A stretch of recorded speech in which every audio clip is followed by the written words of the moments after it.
Mes chers enfants, je vous écris ceci afin que vous ne péchiez pas. Si toutefois il arrivait à quelqu'un de commettre un péché, nous avons un défenseur auprès du Père, Jésus-Christ, le juste. Car il a expié nos péchés, et pas seulement les nôtres, mais ceux de gens du monde entier. Voici comment nous savons que nous connaissons Christ. C'est parce que nous obéissons à ses commandements. Si quelqu'un dit « je le connais » sans obéir à ses commandements, c'est un menteur, et la vérité n'est pas en lui. Celui qui observe sa parole a vraiment pour Dieu un amour parvenu à sa pleine maturité. C'est ainsi que nous savons que nous sommes unis à lui. Celui qui prétend qu'il demeure en Christ doit aussi vivre comme Christ lui-même a vécu. Mes chers amis, ce n'est pas un nouveau commandement que je vous écris. Il s'agit d'un commandement ancien que vous avez reçu dès le commencement. Et ce commandement ancien, c'est le message que vous avez entendu. Mais en même temps, c'est un commandement nouveau que je vous écris. Et l'on en voit la réalisation en Christ et en vous, car les ténèbres se dissipent et la lumière véritable brille déjà. Celui qui prétend être dans la lumière tout en détestant son frère est encore présentement dans les ténèbres. Celui qui aime son frère demeure dans la lumière et rien en lui ne risque de causer sa chute. Mais celui qui déteste son frère est dans les ténèbres. Il marche dans les ténèbres sans savoir où il va, parce que les ténèbres l'ont rendu aveugle. Je vous écris ceci, enfants. Vos péchés vous sont pardonnés grâce à Jésus-Christ. Je vous écris ceci, Père. Vous connaissez celui qui est dès le commencement. Je vous écris ceci, jeunes gens. Vous avez vaincu le diable. Je vous le confirme, enfants. Vous connaissez le Père. Je vous le confirme, Père. Vous connaissez celui qui est dès le commencement. Je vous le confirme, jeunes gens. Vous êtes forts, la parole de Dieu demeure en vous et vous avez vaincu le diable. N'aimez pas le monde, ni rien de ce qui fait partie de ce monde. Si quelqu'un aime le monde, l'amour pour le Père n'est pas en lui. En effet, tout ce qui fait partie du monde, les mauvais désirs qui animent l'homme livré à lui-même, la soif de posséder ce qui attire les regards et l'orgueil qu'inspirent les biens matériels, tout cela ne vient pas du Père, mais du monde. Or le monde passe avec tous ses attraits, mais celui qui accomplit la volonté de Dieu demeure éternellement. Mes enfants, c'est la dernière heure. Vous avez appris qu'un antichrist doit venir. Or, dès à présent, beaucoup d'antichrists sont là. Voilà pourquoi nous savons que nous sommes entrés dans la dernière heure. Ces adversaires de Christ sont sortis de chez nous, mais, en réalité, ils n'étaient pas des nôtres. Car, s'ils avaient été des nôtres, ils seraient restés avec nous. Mais ils nous ont quittés pour qu'il soit parfaitement clair que tous ne sont pas des nôtres. Vous, au contraire, vous avez été oints du Saint-Esprit par celui qui est saint, et vous avez tous la connaissance. Si je vous écris, ce n'est pas parce que vous ne connaissez pas la vérité, mais parce que vous la connaissez, et qu'aucun mensonge ne vient de la vérité. Alors, qui est le menteur? C'est celui qui nie que Jésus est Christ. Et l'Antichrist, c'est celui qui refuse de reconnaître le Père et le Fils. Tout homme qui nie que Jésus est le Fils de Dieu ne connaît pas non plus le Père. Celui qui reconnaît que Jésus est le Fils de Dieu connaît aussi le Père. C'est pourquoi tenez-vous soigneusement à l'enseignement que vous avez reçu dès le commencement. Si ce que vous avez entendu dès le commencement demeure en vous, vous demeurerez aussi unis au Fils et au Père. Et voici la promesse qu'il vous a faite, la vie éternelle. C'est au sujet de ceux qui vous entraînent dans l'erreur que je vous écris ces choses. Quant à vous, l'Esprit dont vous avez été oints par Christ demeure en vous. Vous n'avez donc pas besoin que l'on vous instruise, car cet Esprit dont vous avez été oints vous enseigne tout. Il est véridique, il ne ment pas. Restez donc attachés à cet enseignement tel que vous l'avez reçu de l'Esprit. Mes enfants, demeurez attachés à Christ pour qu'au moment où il paraîtra, nous soyons remplis d'assurance et que nous ne nous trouvions pas tout honteux loin de lui au moment de sa venue. Vous savez que Dieu est juste. Reconnaissez par conséquent que tout homme qui accomplit ce qui est juste est né de lui. Oui, l'Éternel est ma lumière et mon sauveur. De qui aurais-je crainte? L'Éternel est ma forteresse. il protège ma vie. De qui aurais-je peur? Que des méchants s'avancent contre moi, voulant me nuire, ce sont mes ennemis, mes oppresseurs, qui perdent pied et tombent.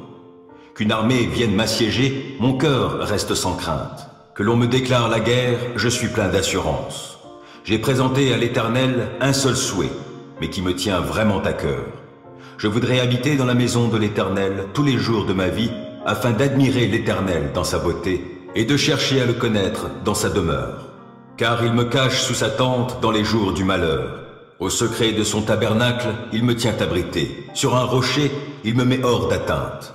Dès à présent, je peux lever la tête pour dominer mes ennemis autour de moi. J'offrirai dans son tabernacle des sacrifices avec des cris de joie. Je célébrerai l'Éternel par le chant et les instruments. Ô Éternel, écoute mon appel car je t'invoque. Accorde-moi la grâce de me répondre. Du fond de mon cœur, je me dis de ta part, tournez-vous vers moi. Oui, c'est vers toi que je me tourne, ô Éternel. Ne te détourne pas de moi et ne repousse pas ton serviteur avec colère. Toi qui m'as secouru, ne me délaisse pas. Ne m'abandonne pas, ô Dieu, toi qui es mon sauveur. Si mon père et ma mère devaient m'abandonner, l'Éternel me recueillerait. Enseigne-moi la voie que tu veux que je suive, ô Éternel, et conduis-moi par un sentier égal, puisque mes ennemis me guettent. Ne m'abandonne pas au désir de mes adversaires lorsque de faux témoins se dressent contre moi, respirant la violence. Que deviendrais-je si je n'avais pas l'assurance d'expérimenter la bonté de l'Éternel au pays des vivants? Attends-toi donc à l'Éternel, sois fort, affermis ton courage, oui, attends-toi à l'Éternel. Au commencement, Dieu créa le ciel et la terre. Or, la terre était chaotique et vide. Les ténèbres couvraient l'abîme et l'Esprit de Dieu planait au-dessus des eaux. Et Dieu dit alors, « Que la lumière soit. » Et la lumière fut. Dieu vit que la lumière était bonne et il sépara la lumière des ténèbres. Il appela la lumière jour et les ténèbres nuit. Il y eut un soir, il y eut un matin. Ce fut le premier jour. Puis Dieu dit, qu'il y ait une étendue entre les eaux pour les séparer. Dieu fit l'étendue. Il sépara les eaux qui étaient sous l'étendue des eaux qui étaient au-dessus, et ce fut ainsi. Dieu appela cette étendue ciel. Il y eut un soir, il y eut un matin, ce fut le deuxième jour. Puis Dieu dit, que les eaux d'au-dessous du ciel se rassemblent en un seul endroit, pour que la terre ferme paraisse. Et ce fut ainsi. Dieu appela terre la terre ferme, et mer l'amas des eaux. Dieu vit que c'était bon. Puis Dieu dit, que la terre se couvre de verdure, de l'herbe portant sa semence, et de chaque espèce d'arbre produisant du fruit, portant chacun sa semence, partout sur la terre. Et ce fut ainsi. La terre fit germer de la verdure, chaque espèce d'herbe portant sa semence, et chaque espèce d'arbre produisant du fruit, portant chacun sa semence. Dieu vit que c'était bon. Il y eut un soir, il y eut un matin, ce fut le troisième jour. Puis Dieu dit, que, dans l'étendue du ciel, il y ait des luminaires pour distinguer le jour de la nuit et pour qu'ils marquent les saisons, les jours et les années. Que, dans l'étendue du ciel, ils servent de luminaires pour illuminer la terre. Et ce fut ainsi. Dieu fit deux grands luminaires, le plus grand pour qu'il préside au jour et le plus petit pour qu'il préside à la nuit. Il fit aussi les étoiles. Il les plaça dans l'étendue du ciel pour illuminer la terre, pour présider au jour ainsi qu'à la nuit et séparer la lumière des ténèbres. Dieu vit que c'était bon. Il y eut un soir, il y eut un matin. Ce fut le quatrième jour. Puis Dieu dit que les eaux foisonnent d'une multitude d'êtres vivants et que des oiseaux volent au-dessus de la terre dans l'étendue du ciel. Alors Dieu créa chaque espèce de grands animaux marins et chaque espèce d'êtres vivants qui se meuvent et foisonnent dans les eaux et chaque espèce d'oiseaux ailés. Dieu vit que c'était bon. Et il les bénit en ces termes. Soyez féconds, multipliez-vous, remplissez les eaux des mers et que les oiseaux aussi se multiplient sur la terre. Il y eut un soir, il y eut un matin. Ce fut le cinquième jour. Puis Dieu dit, que la terre produise chaque espèce d'êtres vivants, chaque espèce de bestiaux, de reptiles et d'insectes, ainsi que d'animaux sauvages. Et ce fut ainsi. Dieu fit chaque espèce d'animaux sauvages, Il fit chaque espèce de bestiaux, chaque espèce de reptiles et d'insectes. Dieu vit que c'était bon. Puis Dieu dit, « Faisons les hommes de sorte qu'ils soient notre image, qu'ils nous ressemblent, qu'ils dominent sur les poissons de la mer, sur les oiseaux du ciel, sur les bestiaux, sur toute la terre et sur tous les reptiles et les insectes. » Dieu créa les hommes de sorte qu'ils soient son image. Oui, il les créa de sorte qu'ils soient l'image de Dieu. Il les créa hommes et femmes. Dieu les bénit en disant, « Soyez féconds, multipliez-vous, remplissez la terre, rendez-vous en maîtres et dominez les poissons des mers, les oiseaux du ciel et tous les reptiles et les insectes. » Et Dieu dit, « Voici, je vous donne pour vous en nourrir toute plante portant sa semence partout sur la terre et tous les arbres fruitiers portant leur semence. Je donne aussi à tout animal de la terre, aux oiseaux du ciel, à tout animal qui se meut à ras de terre et à tout être vivant, toute plante verte, pour qu'ils s'en nourrissent. » Et ce fut ainsi. Dieu considéra tout ce qu'il avait créé. C'était très bon. Il y eut un soir, il y eut un matin. Ce fut le 6e jour. Éternel, tu as montré ta faveur à ton pays. Tu as rétabli Jacob. Tu as pardonné les fautes commises par ton peuple. Tu as effacé tous ses péchés. Tu as retenu toute ta fureur. Tu es revenu de ton ardente colère. Ô, rétablis-nous, Dieu notre Sauveur. Mets un terme à ta colère envers nous. Vas-tu éternellement être irrité contre nous? Ton ressentiment durera-t-il d'âge en âge? Ne voudrais-tu pas nous rendre à la vie afin que ton peuple se réjouisse en toi? Fais-nous contempler ton amour, ô Éternel, accorde-nous ton salut. Je veux écouter ce que dit Dieu l'Éternel. C'est de bien-être qu'il parle à son peuple et à ceux qui lui sont attachés, mais qu'il ne retourne pas à leur fol égarement. Oui, il va bientôt œuvrer au salut de ceux qui le craignent, afin que sa gloire puisse demeurer dans notre pays. L'amour, la fidélité vont se rencontrer, et la justice et la paix se donneront l'accolade. La vérité germera du sein de la terre, et la justice regardera depuis les hauteurs célestes. L'Éternel lui-même nous donnera le bonheur, et notre pays produira ses fruits. La justice le précédera, elle tracera un chemin devant ses pas. Quant à l'époque et au moment de ces événements, vous n'avez pas besoin, frères et sœurs, qu'on vous écrive à ce sujet. Vous savez fort bien vous-même que le jour du Seigneur viendra de façon aussi inattendue qu'un voleur en pleine nuit. Lorsque les gens diront « paix et sécurité », alors la ruine fondra subitement sur eux comme les douleurs saisissent la femme enceinte, et aucun n'échappera. Mais vous, frères et sœurs, vous n'êtes pas dans les ténèbres pour que le jour du Seigneur vous surprenne comme un voleur, car vous êtes tous enfants de la lumière, enfants du jour. Nous n'appartenons ni à la nuit, ni aux ténèbres. Ne dormons donc pas comme le reste des hommes, mais restons vigilants et faisons preuve de modération. Ceux qui dorment, dorment la nuit, et ceux qui s'enivrent la nuit. Mais nous qui sommes enfants du jour, faisons preuve de modération. Revêtons-nous de la cuirasse de la foi et de l'amour, et mettons le casque de l'espérance du salut. Car Dieu ne nous a pas destinés à connaître sa colère, mais à posséder le salut par notre Seigneur Jésus-Christ. Il est mort pour nous, afin que, vivants ou morts, nous entrions ensemble avec lui dans la vie. C'est pourquoi, encouragez-vous les uns les autres, et aidez-vous mutuellement à grandir dans la foi, comme vous le faites déjà. Nous vous demandons, frères et sœurs, d'apprécier ceux qui travaillent parmi vous, qui vous dirigent au nom du Seigneur et qui vous avertissent. Témoignez-leur une grande estime et de l'affection à cause de leur travail. Vivez en paix entre vous. Nous vous le recommandons, frères et sœurs. Avertissez ceux qui mènent une vie déréglée, réconfortez ceux qui sont découragés, soutenez les faibles, soyez patients envers tous. Veillez à ce que personne ne rende le mal pour le mal, mais, en toute occasion, recherchez le bien dans vos rapports mutuels comme envers tous les hommes. Soyez toujours dans la joie, priez sans cesse. Remerciez Dieu en toutes circonstances. Telle est pour vous la volonté que Dieu a exprimée en Jésus-Christ. N'éteignez pas l'action de l'Esprit, ne méprisez pas les prophéties. Au contraire, examinez toutes choses, retenez ce qui est bon et gardez-vous de ce qui est mauvais sous quelque forme que ce soit. Que le Dieu de paix vous rende lui-même entièrement saint et qu'il vous garde parfaitement esprit, âme et corps pour que vous soyez irréprochables lors de la venue de notre Seigneur Jésus-Christ. Celui qui vous appelle est fidèle, et c'est lui qui accomplira tout cela. Frères et sœurs, priez aussi pour nous. Saluez-vous entre vous par un baiser fraternel. Je vous en conjure par le Seigneur, que cette lettre soit lue à tous les frères et sœurs. Que la grâce de notre Seigneur Jésus-Christ soit avec vous. Le peuple qui marchait dans les ténèbres verra briller une grande lumière. Elle resplendira sur ceux qui habitaient le pays dominé par d'épaisses ténèbres.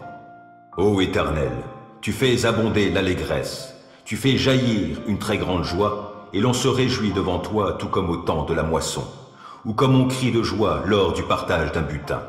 Car le joug qui pesait sur lui, le bâton qui frappait son dos, le gourdin de son oppresseur, toi, tu les as brisés, tout comme au jour de la défaite de Madian. Toute chaussure de guerrier qui martèle le sol et tout manteau que l'on a roulé dans le sang seront livrés aux flammes pour être consumés. Car un enfant est né pour nous, un fils nous est donné, et il exercera l'autorité royale. Il sera appelé merveilleux conseiller, Dieu fort, Père à jamais et Prince de la paix. Il étendra sa souveraineté et il instaurera la paix qui durera toujours au trône de David et à tout son royaume.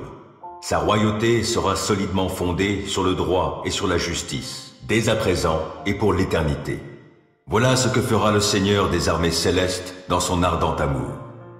Le Seigneur a lancé un message contre Jacob, et il s'abat sur Israël. Le peuple tout entier en aura connaissance. Le peuple d'Éphraïm, les habitants de Samarie, qui disent, pleins d'orgueil, et le cœur arrogant.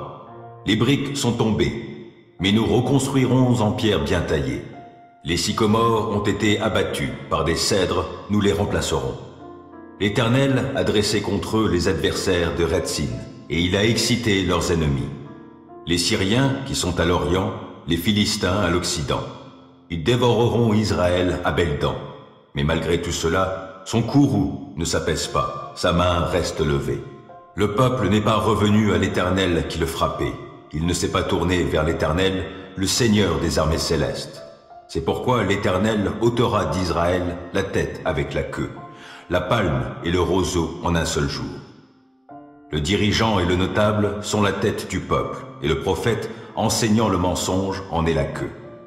Les guides de ce peuple l'égarent, et ceux qui sont guidés sont conduits à la ruine. C'est pourquoi le Seigneur ne sera pas clément envers ces jeunes gens. Il n'aura pas pitié des orphelins, des veuves. Car tous méprisent Dieu et font le mal. Tous profèrent des propos insensés. Mais malgré tout cela, son courroux ne s'apaise pas. Sa main reste levée. Car la méchanceté brûle comme le feu, qui consume les ronces et les épines, et elle embrase les buissons des forêts. La fumée s'en élève vers le ciel en volute. Par la fureur de l'Éternel, le Seigneur des armées célestes, le pays est en flammes et le peuple devient la proie du feu. Nul n'a pitié de son prochain. On grappille à sa droite et l'on reste affamé. On dévore à sa gauche sans être rassasié. On va jusqu'à manger la chair de ses enfants. Manassé dévore Éphraïm et Éphraïm dévore Manassé. Tous les deux vont ensemble se jeter sur Juda. Mais malgré tout cela, son courroux ne s'apaise pas, sa main reste levée. En moi-même, je médite sur ce que déclare le méchant dans son péché. Lui, il n'a même pas peur de Dieu. Il se considère d'un œil trop flatteur pour reconnaître sa faute et la détester. Les paroles de sa bouche sont mensonges et tromperies. Il ne veut pas réfléchir en vue de faire le bien. La nuit, sur son lit, il projette un mauvais coup. Il persiste dans la voie qui n'est pas la bonne. Il ne veut pas rejeter le mal. Jusqu'au ciel va ton amour éternel, et jusqu'aux nuages monte ta fidélité. Ta justice est aussi haute que les plus hautes montagnes. Tes jugements sont profonds comme l'immense océan. Tu secours, ô Éternel, et les hommes et les bêtes. Que ton amour est précieux, ô Dieu. Sous tes ailes, les humains se réfugient. Ils se restaurent de mets généreux de ta maison. Au torrent de tes délices, tu leur donnes à boire, car chez toi est la source de la vie. C'est dans ta lumière que nous voyons la lumière. Maintiens ton amour à tous ceux qui te connaissent. Manifeste ta justice à ceux qui sont droits de cœur. Que les orgueilleux ne m'approchent pas et que les méchants ne me chassent pas. Voici, déjà ils succombent, ceux qui font le mal. Ils sont renversés sans pouvoir se relever. Heureux les hommes qui ont une conduite intègre et suivent dans leur vie la loi de l'Éternel. Heureux les hommes qui suivent ses préceptes et cherchent à lui plaire de tout leur cœur. Ils ne commettent pas le mal, ils suivent les chemins que Dieu leur a tracés. Tu as promulgué tes décrets pour qu'on les respecte avec soin. Que j'ai assez de fermeté pour observer tes ordonnances. Alors je n'aurai pas de honte lorsque je considérerai tous tes commandements. Je te célébrerai dans la droiture de mon cœur en étudiant tes justes lois. J'observerai fidèlement tes ordonnances. Ne m'abandonne pas complètement. Comment, quand on est jeune, avoir une vie pure? C'est en se conformant à ta parole. Je veux te plaire de tout mon cœur. Ne permets pas que je dévie de tes commandements. Je garde ta parole tout au fond de mon cœur pour ne pas pécher contre toi. Béni sois-tu, ô Éternel. Enseigne-moi tes ordonnances. Mes lèvres énumèrent toutes les lois que tu as prononcées.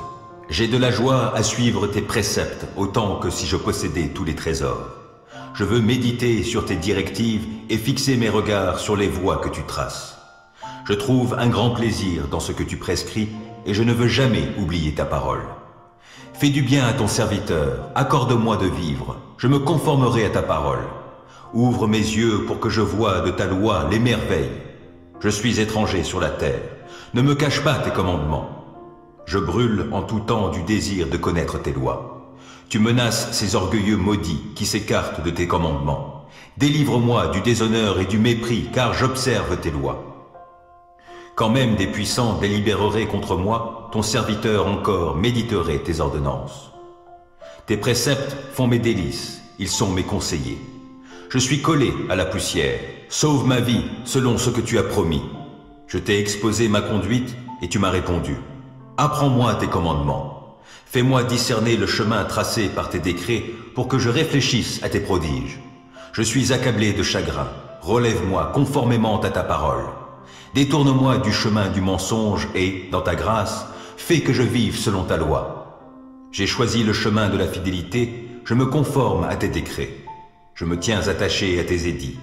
Épargne-moi la honte, ô Éternel. Je veux courir sur le chemin de tes commandements, car tu m'en donnes une large compréhension. Ô Éternel, enseigne-moi le chemin de tes ordonnances, et je le suivrai jusqu'au bout. Donne-moi du discernement, et j'obéirai à ta loi. Je la suivrai de tout mon cœur. Fais-moi marcher sur le sentier de tes commandements, car je m'y plais. Veuille incliner mon cœur vers tes enseignements plutôt que vers le profit matériel. Détourne mes regards des choses vaines, et fais-moi vivre dans les voies que tu as tracées. Accomplis pour ton serviteur ce que tu as promis en faveur de ceux qui te craignent. Écarte loin de moi la honte qui m'effraie. Tes lois ne sont-elles pas bonnes? J'ai une vraie passion pour tes commandements. Dans ta justice, sauve ma vie. Que ton amour, ô Éternel, s'étende jusqu'à moi et ton salut selon ce que tu as promis. Et je pourrai répondre à celui qui m'outrage, car j'ai mis ma confiance en ta parole. Ne laisse pas ma bouche s'écarter de la vérité, car je me fonde sur tes lois. J'observerai ta loi sans cesse et pour toujours. Alors je pourrai vivre dans la vraie liberté, car j'ai à cœur de suivre tes préceptes. Je parlerai de tes édits devant des rois sans éprouver de honte. Je ferai mes délices de tes commandements que j'aime. Je tends les mains vers tes commandements que j'aime. Je veux méditer sur tes ordonnances. Rappelle-toi ce que tu as dit à ton serviteur et qui m'a donné l'espérance. Dans ma misère, mon réconfort, c'est que ta parole me fera vivre. Des orgueilleux se sont moqués de moi sans aucune mesure. Je ne dévie pas de ta loi. Je me souviens des ordonnances que tu nous as données jadis, ô Éternel, j'en suis réconforté. Je suis vivement indigné en voyant les méchants qui délaissent ta loi. Je fais de tes préceptes le sujet de mes chants dans mon lieu de séjour. La nuit, ô Éternel, je pense à toi, j'observerai ta loi. La part qui me revient, c'est de me conformer à tes commandements. Mon lot, ô Éternel, je le redis, c'est d'obéir à tes paroles. Je t'implore de tout mon cœur. Oh, fais-moi grâce selon ce que tu as promis. J'ai réfléchi à ma conduite et je règle mes pas sur tes commandements. Je m'empresse sans différer d'obéir à tes lois. Les filets des méchants m'ont enserré sans que j'oublie ta loi. Au cœur de la nuit, je me lève afin de te louer à cause de tes justes lois. Je suis l'ami de tous ceux qui te craignent, de ceux qui obéissent à tes décrets. Éternel, ton amour remplit la terre. Enseigne-moi tes ordonnances. Tu as traité avec bonté ton serviteur, conformément à ta parole, ô Éternel. Enseigne-moi le bon sens et la connaissance, car je me fie à tes commandements. Avant d'être humilié, je faisais fausse route, mais maintenant je me conforme à ta parole. Que tu es bon et bienfaisant, enseigne-moi tes ordonnances. Des orgueilleux inventent contre moi des mensonges, mais moi, de tout mon cœur, je suis fidèle à tes décrets. Leur cœur est insensible. Mais quant à moi, ta loi fait mes délices. Il m'était bon d'être affligé afin d'apprendre tes préceptes. La loi que tu as édictée est pour moi plus précieuse que 1000 objets d'or et d'argent. Tes mains m'ont façonné et affermi. Accorde-moi l'intelligence pour que j'apprenne tes commandements. En me voyant, ceux qui te craignent se réjouissent, car je me fie à ta parole. Je sais, ô Éternel, que tes décrets sont justes. Si tu m'as affligé, c'est par fidélité. Que ton amour soit ma consolation conformément à ta promesse envers ton serviteur. Témoigne-moi ta compassion pour que je vive, puisque ta loi fait mes délices. Honte à ces orgueilleux qui me maltraitent sans raison. Moi, je médite sur tes commandements. Qu'ils reviennent à moi ceux qui te craignent, ceux qui connaissent tes édits. Que mon cœur soit intègre pour suivre tes préceptes, afin que je ne sois pas dans la honte. Je languis après ton salut, je fais confiance à ta parole. Mes yeux s'épuisent à guetter ta parole. Je me demande, quand viendras-tu me consoler? Je suis semblable à une outre enfumée, pourtant je ne délaisse pas tes ordonnances. Combien ton serviteur a-t-il de jours à vivre? Quand viendras-tu juger ceux qui me persécutent? Des orgueilleux m'ont creusé une trappe au mépris de ta loi. Tous tes commandements sont dignes de confiance. Mais on me persécute en disant des mensonges. Viens donc à mon secours. Encore un peu et il me terrassait. Mais je n'ai pas abandonné tes ordonnances. Sauve ma vie dans ton amour, afin que j'obéisse à tes commandements. Éternel, ta parole est fondée dans le ciel et pour toujours, et ta fidélité demeure d'âge en âge. Tu as fondé la terre, elle subsiste. Selon tes ordres, tout subsiste aujourd'hui, et tout, dans l'univers, se tient à ton service. Si je n'avais pas fait de ta loi mes délices, j'aurais péri suite à mon affliction. Jamais je n'oublierai tes ordonnances, car c'est par elles que tu me vivifies. Je suis à toi, viens me sauver, car je m'applique à suivre tes préceptes. Des méchants préparent ma perte, moi, je reste attentif à tes édits. J'ai constaté que les choses parfaites ont toutes leurs limites, mais ton commandement est d'une très large portée. Oh, que j'aime ta loi, je la médite tout le jour. Ton commandement me rend sage plus que mes ennemis, car il m'accompagne toujours. Je suis plus avisé que tous mes maîtres, car je médite tes édits. Et j'ai plus de discernement que les vieillards, parce que j'obéis à tes commandements. Mes pas évitent tous les sentiers du mal pour obéir à ta parole. Je ne m'écarte pas des lois que tu établis, car tu m'enseignes. Que ta parole est douce à mon palais, elle est meilleure que le miel. J'ai du discernement grâce à tes ordonnances, c'est pourquoi je déteste tout sentier mensonger. Ta parole est comme une lampe qui guide tous mes pas, elle est une lumière éclairant mon chemin. J'ai promis solennellement, et je tiendrai promesse, d'obéir à tes justes lois. Je suis bien affligé. Ô Éternel, sauve ma vie conformément à ta parole. Accueille avec faveur, ô Éternel, ma prière comme une offrande, et enseigne-moi tes décrets. Ma vie est sans cesse en danger, mais je n'oublie rien de ta loi. Des méchants m'ont tendu des pièges, mais je ne dévie pas de tes commandements. Tes décrets restent pour toujours mon bien précieux, et ils font la joie de mon cœur. J'ai pris la décision d'appliquer tes décrets pour toujours, jusqu'au bout. Je hais les indécis, et c'est ta loi que j'aime. Tu es mon refuge et mon bouclier, je fais confiance à ta parole. Éloignez-vous de moi, vous tous qui commettez le mal, j'obéirai au commandement de mon Dieu. Soutiens-moi selon ta promesse, et je vivrai. Que mon espoir ne tourne jamais à ma confusion. Sois mon appui pour que je sois sauvé, je porterai toujours mon attention sur tes décrets. Ceux qui s'écartent de tes ordonnances, tu les rejettes tous, car leur dessein n'est que mensonge. Tu ôtes comme des scories tous les méchants qui vivent sur la terre, c'est pourquoi j'aime tes édits. L'effroi que tu m'inspires me fait frémir, je crains tes jugements. Mes actions ont été réglées par la droiture et la justice. Ne m'abandonne pas aux hommes qui m'oppriment. Prends en charge ton serviteur, pour faire son bonheur. Ne laisse pas des gens orgueilleux m'opprimer. Mes yeux s'épuisent à guetter ton secours et selon ta promesse, la manifestation de ta justice. Agis envers ton serviteur conformément à ton amour. Enseigne-moi tes ordonnances. Je suis ton serviteur. accorde-moi l'intelligence afin que j'assimile tes décrets.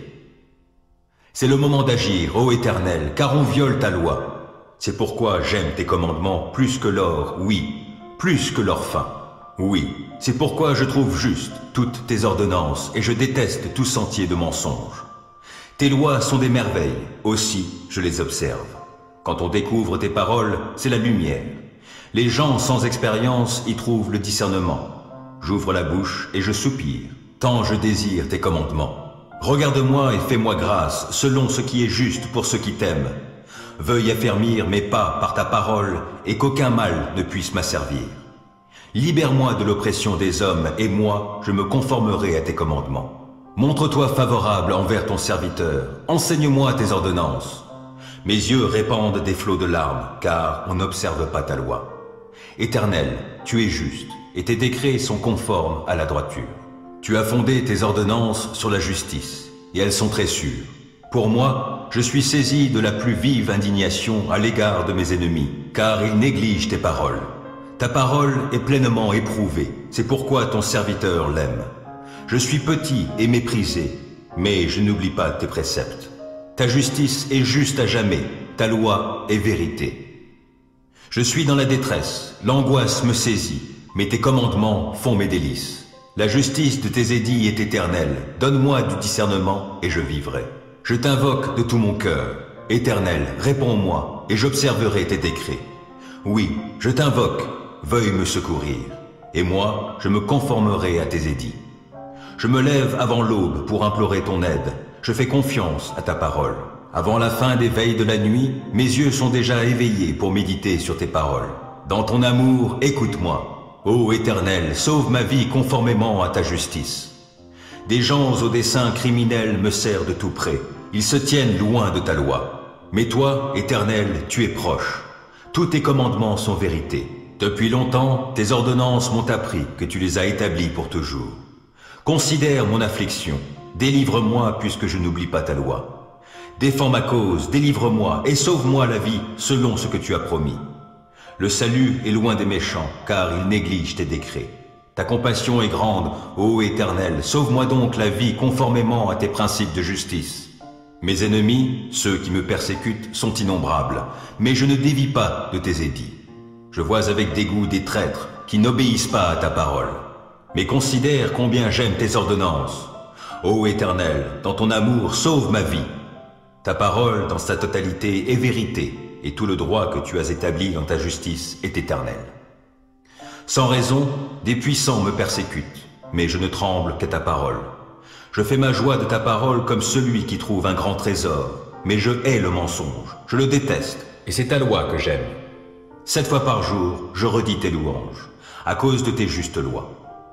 Grande est la paix de celui qui aime ta loi. Aucun obstacle ne le fait trébucher. Je compte sur toi, Éternel, pour me sauver, et j'exécute tes commandements. J'obéis à tes ordonnances, car je les aime intensément. Je me conforme à tes décrets et à tes ordonnances, car toute ma conduite, tu la connais. Que mon appel à l'aide, ô Éternel, parvienne jusqu'à toi. Donne-moi du discernement conformément à ta promesse. Que ma supplication parvienne jusqu'à toi. Délivre-moi selon ce que tu as promis.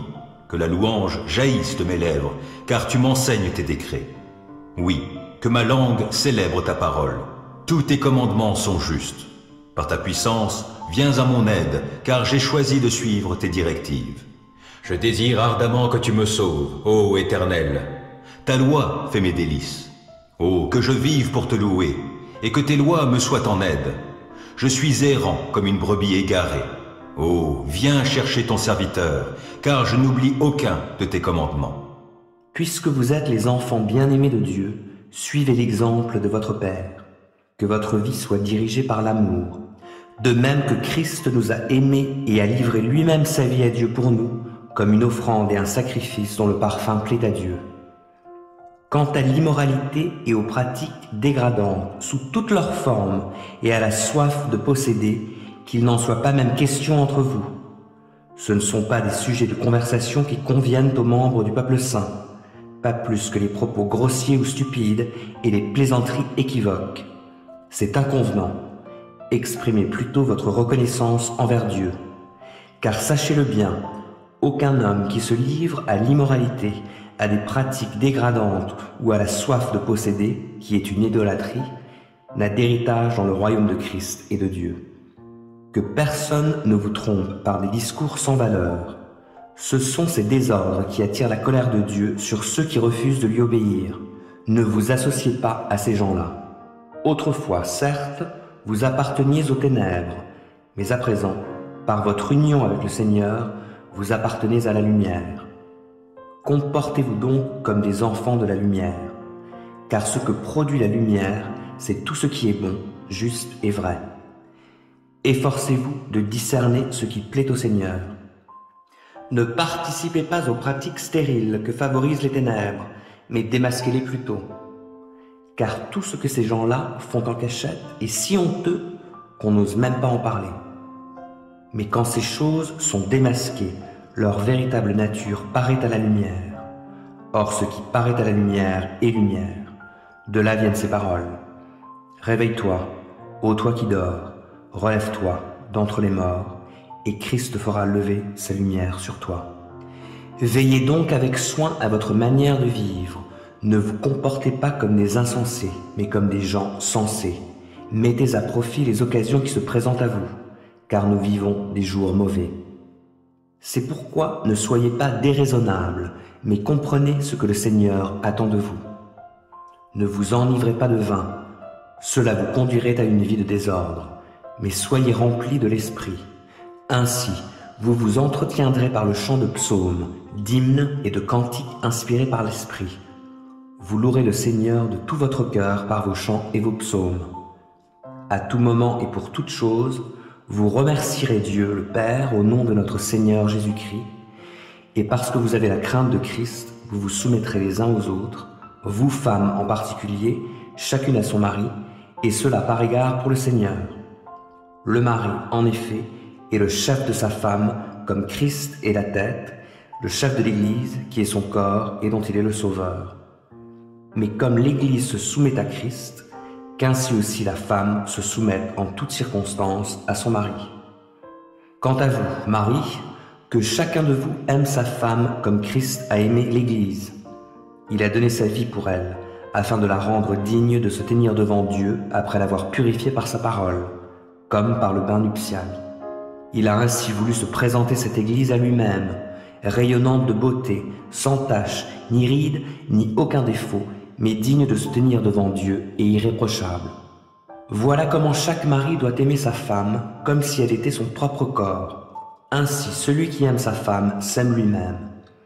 Car personne n'a jamais haï sa propre chair.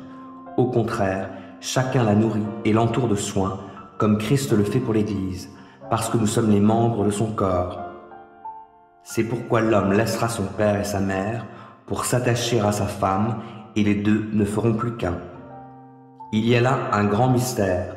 Je parle de ce que je viens de dire au sujet de Christ et de l'Église. Quant à vous, que chaque mari aime sa femme comme lui-même et que chaque femme témoigne un profond respect à son mari. Quant à Jésus, il partit pour le mont des Oliviers. Mais le lendemain, il revint de bonne heure dans la cour du temple et tout le peuple se pressa autour de lui. Alors il s'assit et se mit à enseigner. Tout à coup, les spécialistes de la loi et les pharisiens traînèrent devant lui une femme qui avait été prise en flagrant délit d'adultère. Ils la firent avancer dans la foule et la placèrent bien en vue devant Jésus. « Maître, lui dirent-ils, cette femme a commis un adultère. Elle a été prise sur le fait. Or, dans la loi, Moïse nous a ordonné de lapider les femmes de ce genre. Toi, quel est ton jugement sur ce cas ?» En lui posant cette question, il voulait lui tendre un piège, dans l'espoir de trouver quelque prétexte pour l'accuser. Mais Jésus se baissa et se mit à écrire du doigt sur le sol. Eux, ils insistaient, répétant leurs questions. Alors il se releva et leur dit : « Que celui d'entre vous qui n'a jamais péché lui jette la première pierre. » Puis il se baissa de nouveau et se remit à écrire sur le sol. Après avoir entendu ces paroles, ils s'esquivèrent l'un après l'autre, à commencer par les plus âgés, laissant finalement Jésus seul avec la femme qui était restée au milieu de la cour du temple. Alors Jésus leva la tête et lui dit, « Eh bien, où sont donc passés tes accusateurs? Personne ne t'a condamné? » ?»« Personne, Seigneur, lui répondit-elle. Alors Jésus reprit, « Je ne te condamne pas non plus. Va, mais désormais, ne pêche plus. » Jésus parla de nouveau en public. « Moi, je suis la lumière du monde, dit-il. Celui qui me suit ne marchera pas dans les ténèbres, il aura la lumière de la vie. » Là-dessus, les pharisiens lui répondirent, « Tu te rends témoignage à toi-même, ton témoignage n'est pas vrai. » Jésus leur répondit, « Oui, je me rends témoignage à moi-même, mais mon témoignage est vrai, car je sais d'où je suis venu et où je vais. Quant à vous, vous ne savez pas d'où je viens, ni où je vais. Vous jugez selon des critères purement humains. Moi, je ne juge personne. Et à supposer que je porte un jugement, ce jugement est vrai, car je ne suis pas seul pour juger, mais avec moi, il y a aussi le Père qui m'a envoyé. Le témoignage commun de deux personnes n'est-il pas vrai? C'est ce qui est écrit dans votre loi. Eh bien, moi, je suis mon propre témoin. Et le Père qui m'a envoyé me rend aussi témoignage. Mais où est-il, ton Père? S'exclamèrent-ils. Vous ne connaissez ni moi, ni mon Père, répliqua Jésus. Si vous m'aviez connu, vous connaîtriez aussi mon Père. Jésus parla ainsi pendant qu'il enseignait dans la cour du temple, près des troncs à offrande, et personne n'essaya de l'arrêter, parce que son heure n'était pas encore venue. Jésus leur dit encore, « Je vais m'en aller et vous me chercherez, mais vous mourrez dans votre péché. Vous ne pouvez pas aller là où je vais. » Sur quoi, ils se demandèrent entre eux, « Aurait-il l'intention de se suicider? Est-ce là ce qu'il veut dire par ces paroles? Vous ne pouvez pas aller là où je vais? Vous, leur dit-il alors, vous êtes d'ici bas, moi je suis d'en haut. Vous appartenez à ce monde-ci, moi je ne lui appartiens pas. C'est pourquoi je vous ai dit, vous mourrez dans vos péchés. En effet, si vous ne croyez pas que moi je suis, vous mourrez dans vos péchés. Qui es-tu donc? Lui demandèrent-ils alors. Je ne cesse de vous les dire depuis le début, leur répondit Jésus. En ce qui vous concerne, j'aurai beaucoup à dire, beaucoup à juger. Mais celui qui m'a envoyé est véridique, et je proclame au monde ce que j'ai appris de lui. Comme ils ne comprenaient pas que Jésus leur parlait du Père, il ajouta, « Quand vous aurez élevé le Fils de l'homme, alors vous comprendrez que moi, je suis. Vous reconnaîtrez que je ne fais rien de ma propre initiative, mais que je transmets ce que le Père m'a enseigné. Oui, celui qui m'a envoyé est avec moi. Il ne m'a pas laissé seul, car je fais toujours ce qui lui est agréable. » Pendant qu'il parlait ainsi, beaucoup crurent en lui. Alors Jésus dit aux Juifs, qui avaient mis leur foi en lui, « Si vous vous attachez à la parole que je vous ai annoncée, vous êtes vraiment mes disciples. Vous connaîtrez la vérité, et la vérité fera de vous des hommes libres. » Nous, lui répondirent-ils, nous sommes la postérité d'Abraham. Nous n'avons jamais été esclaves de personne. Comment peux-tu dire, vous serez des hommes libres? Vraiment, je vous l'assure, leur répondit Jésus. Tout homme qui commet le péché est esclave du péché. Or, un esclave ne fait pas partie de la famille. Un fils, lui, en fait partie pour toujours. Si donc c'est le Fils qui vous donne la liberté, alors vous serez vraiment libres. Je sais que vous êtes les descendants d'Abraham. Pourtant, vous cherchez à me faire mourir parce que ma parole ne trouve aucun accès dans votre cœur. Moi, je parle de ce que j'ai vu chez mon Père. Quant à vous, vous faites ce que vous avez appris de votre Père. Notre Père à nous, répondirent-ils, c'est Abraham. Eh bien, leur répliqua Jésus, si vous étiez vraiment des enfants d'Abraham, vous agiriez comme lui. Au lieu de cela, vous cherchez à me faire mourir. Pourquoi? Parce que je vous dis la vérité telle que je l'ai apprise de Dieu? Jamais Abraham n'a agi comme vous. Vous agissez exactement comme votre père à vous. Mais, répondirent-ils, nous ne sommes pas des enfants illégitimes. Nous n'avons qu'un seul père, Dieu. Si vraiment Dieu était votre père, leur dit Jésus, vous m'aimeriez. Car c'est de sa part que je suis ici, et c'est de sa part que je suis venu au milieu de vous. Je ne suis pas venu de ma propre initiative, c'est lui qui m'a envoyé. Pourquoi ne comprenez-vous pas ce que je vous dis? Parce que vous êtes incapables de recevoir mes paroles. Votre père, c'est le diable, et vous voulez vous conformer à ses désirs. Depuis le commencement, c'est un meurtrier. Il ne se tient pas dans la vérité, parce qu'il n'y a pas de vérité en lui. Lorsqu'il ment, il parle de son propre fond, puisqu'il est menteur, lui, le père du mensonge. Mais moi je dis la vérité. C'est précisément pour cela que vous ne me croyez pas. Qui d'entre vous peut produire la preuve que j'ai commis une seule faute? Si je dis vrai, pourquoi ne me croyez-vous pas? Celui qui appartient à Dieu écoute les paroles de Dieu. Si vous ne les écoutez pas, c'est parce que vous ne lui appartenez pas. Ils répliquèrent: Nous avions bien raison de le dire. Tu n'es qu'un Samaritain. Tu as un démon en toi. Non, répondit Jésus, je n'ai pas de démon en moi. Au contraire, j'honore mon Père, mais vous, vous me méprisez. Non, je ne recherche pas la gloire pour moi-même. C'est un autre qui s'en préoccupe, et il me rendra justice. Vraiment, je vous l'assure, celui qui observe mon enseignement ne verra jamais la mort. Sur quoi les Juifs reprirent: Cette fois nous sommes sûrs que tu as un démon en toi. Abraham est mort, les prophètes aussi. Et toi tu viens nous dire: Celui qui observe mon enseignement ne mourra jamais. Serais-tu plus grand que notre père Abraham qui est mort, ou que les prophètes qui sont tous morts? Pour qui te prends-tu donc? Jésus répondit: Si je m'attribuais moi-même ma gloire, cela n'aurait aucune valeur. Celui qui me glorifie, c'est mon Père, celui-là même que vous appelez votre Dieu.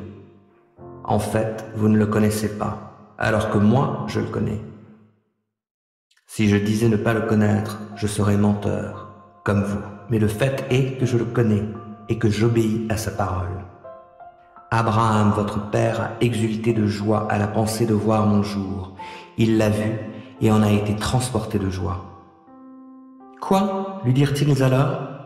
Tu n'as même pas 50 ans et tu prétends avoir vu Abraham? Vraiment, je vous l'assure, leur répondit Jésus. Avant qu'Abraham soit venu à l'existence, moi, je suis. À ces mots, ils se mirent à ramasser des pierres pour les lui jeter. Mais Jésus disparut dans la foule et sortit de l'enceinte du temple. Job prit la parole et dit: En vérité, à vous tout seul, vous êtes tout le genre humain. Avec vous mourra la sagesse. Néanmoins, comme vous, j'ai de l'intelligence. Je ne vous cède en rien. Du reste, qui ignore ce que vous avez dit? Je suis pour mes amis un objet de risée. Moi qui invoque Dieu afin qu'il me réponde. Un juste, un homme intègre. Voilà l'objet des railleries. Au malheur, le mépris. C'est la vie des heureux. Voilà ce qui attend ceux dont le pied chancelle. Mais les brigands jouissent de la paix sous leur tente. Ceux qui provoquent Dieu sont en sécurité, eux qui ne reconnaissent d'autre Dieu que leur force. Mais interroge donc les animaux sauvages, ils t'instruiront, et les oiseaux du ciel, ils te renseigneront. Ou bien parle à la terre, et elle t'instruira. Les poissons de la mer pourront t'en informer. Oui, parmi tous ceux-ci, lequel ignorerait que c'est Dieu qui a fait cela? Il tient en son pouvoir la vie de tous les êtres, le souffle qui anime le corps de tout humain.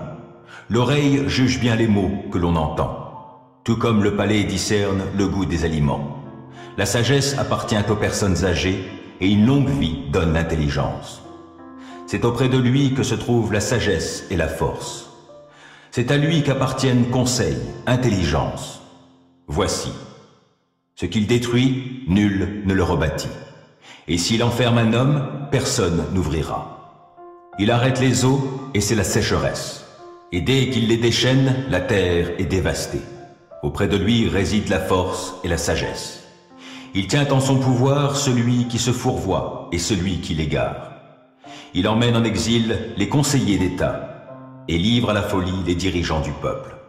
Il desserre l'emprise des rois sur leurs sujets et ceint leurs reins d'un pagne.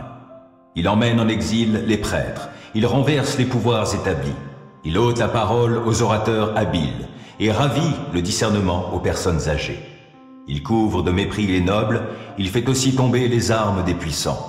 Il met à découvert les profonds secrets des ténèbres, et il expose au jour les ténèbres les plus épaisses. Il grandit les nations, et il les fait périr. Il étend leur empire, puis les emmène au loin. Il ôte la raison aux chefs des nations de la terre, et il les fait errer dans des déserts sans piste, de sorte qu'ils tâtonnent en pleine obscurité, sans trouver de lumière. Oui, il les fait errer tels des ivrognes. Un jour, Jésus priait en un certain lieu. Quand il eut fini, l'un de ses disciples lui demanda « Seigneur, apprends-nous à prier comme Jean l'a appris à ses disciples. » Il leur répondit « Quand vous priez, dites « Père, que ton nom soit sanctifié, que ton règne vienne. Donne-nous chaque jour le pain dont nous avons besoin. Pardonne-nous nos péchés, car nous pardonnons nous-mêmes à ceux qui ont des torts envers nous. Et ne nous expose pas à la tentation. » Puis il ajouta, « Supposez que l'un de vous est un ami et qu'il aille le réveiller en pleine nuit pour lui dire, « Mon ami, prête-moi 3 pains, car un de mes amis qui est en voyage vient d'arriver chez moi et je n'ai rien à lui offrir. » Supposons que l'autre, de l'intérieur de la maison, lui réponde, « Laisse-moi tranquille, ne me dérange pas, ma porte est fermée, mes enfants et moi, nous sommes couchés, je ne peux pas me lever pour te les donner. » Je vous assure que, même s'il ne se lève pas pour lui donner ses pains par amitié pour lui, il se lèvera pour ne pas manquer à l'honneur et il lui donnera tout ce dont il a besoin. Ainsi, moi je vous le dis, demandez et vous recevrez, cherchez et vous trouverez, frappez et l'on vous ouvrira. Car celui qui demande reçoit, celui qui cherche trouve, et l'on ouvre à celui qui frappe. Il y a des pères parmi vous. Lequel d'entre vous donnera-t-il un serpent à son fils quand celui-ci lui demande un poisson? Ou encore, s'il demande un œuf, lui donnera-t-il un scorpion? Si donc, tout mauvais que vous êtes, vous savez donner de bonnes choses à vos enfants, à combien plus forte raison le Père Céleste donnera-t-il l'Esprit Saint à ceux qui le lui demandent? Un jour, Jésus chassait un démon qui rendait un homme muet. Quand le démon fut sorti, le muet se mit à parler et la foule était émerveillée. Cependant, quelques-uns disaient « C'est par le pouvoir de Béelzébul, le chef des démons, qu'il chasse les démons. » D'autres, pour lui tendre un piège, lui réclamaient un signe venant du ciel. Mais, comme il connaissait leurs pensées, il leur dit « Tout royaume déchiré par la guerre civile est dévasté et les maisons s'y écroulent l'une sur l'autre. Vous prétendez que je chasse les démons par le pouvoir de Béelzébul. Mais si Satan est en conflit avec lui-même, comment alors son royaume subsistera-t-il? D'ailleurs, si moi je chasse les démons par Béelzébul, qui donc donne à vos disciples le pouvoir de les chasser? C'est pourquoi ils seront eux-mêmes vos juges. Mais si c'est par la puissance de Dieu que je chasse les démons, alors, de toute évidence, le royaume de Dieu est venu jusqu'à vous. Tant qu'un homme fort et bien armé garde sa maison, ses biens sont en sécurité. Mais si un autre plus fort que lui l'attaque et parvient à le maîtriser, il lui enlève toutes les armes sur lesquelles le premier comptait, lui prend tous ses biens et les distribue. Celui qui n'est pas avec moi est contre moi, et celui qui ne se joint pas à moi pour rassembler disperse. Lorsqu'un esprit mauvais est sorti de quelqu'un, il erre çà et là dans des lieux déserts, à la recherche d'un lieu de repos, et il n'en trouve pas. Il se dit alors, « Mieux vaut regagner la demeure que j'ai quittée. » Il y retourne donc et la trouve balayée et mise en ordre. Alors, il va chercher 7 autres esprits, encore plus méchants que lui, et les amène avec lui. Ils entrent dans la demeure et s'y installent. Finalement, la condition de cet homme est pire qu'avant. Pendant qu'il parlait ainsi, du milieu de la foule, une femme s'écria « Heureuse la femme qui t'a mise au monde et qui t'a allaité. » Mais Jésus répondit « Heureux plutôt ceux qui écoutent la parole de Dieu et qui y obéissent. » Comme la foule grossissait autour de lui, il dit « Les gens de notre temps sont mauvais. Ils réclament un signe miraculeux. Un signe, il ne leur en sera pas accordé d'autre que celui de Jonas. Car de même que Jonas a été un signe pour les habitants de Ninive, de même aussi le Fils de l'homme sera un signe pour les gens de notre temps. Au jour du jugement, la reine du Midi se lèvera et condamnera les gens de notre temps, car elle est venue du bout du monde pour écouter l'enseignement plein de sagesse de Salomon. Or, il y a ici plus que Salomon. Au jour du jugement, les habitants de Ninive se lèveront et condamneront les gens de notre temps, car ils ont changé en réponse à la prédication de Jonas. Or, il y a ici plus que Jonas. Personne n'allume une lampe pour la mettre dans un recoin ou sous une mesure à grains. Non, on la place sur un pied de lampe pour que ceux qui entrent voient la lumière. Tes yeux sont comme une lampe pour ton corps. Si tes yeux sont en bon état, tout ton corps jouit de la lumière. Mais s'ils sont malades, tout ton corps est plongé dans l'obscurité. Fais donc attention à ce que ta lumière ne soit pas obscurcie. Si ton corps tout entier est dans la lumière, sans aucune partie dans l'obscurité, il jouira pleinement de la lumière, comme lorsque la lampe t'éclaire de sa clarté. Pendant qu'il parlait, un pharisien l'invita à venir manger chez lui. Jésus entra dans la maison et se mit à table. Le pharisien remarqua qu'il n'avait pas fait les ablutions rituelles avant le repas et il s'en étonna. Le Seigneur lui dit alors: « Vous, pharisiens, vous nettoyez soigneusement l'extérieur de vos coupes et de vos plats, mais à l'intérieur, vous êtes remplis du désir de voler et plein de méchanceté. Fou que vous êtes! Est-ce que celui qui a créé l'extérieur n'a pas aussi fait l'intérieur? Donnez plutôt en offrande à Dieu votre être intérieur, et vous serez du même coup entièrement pur.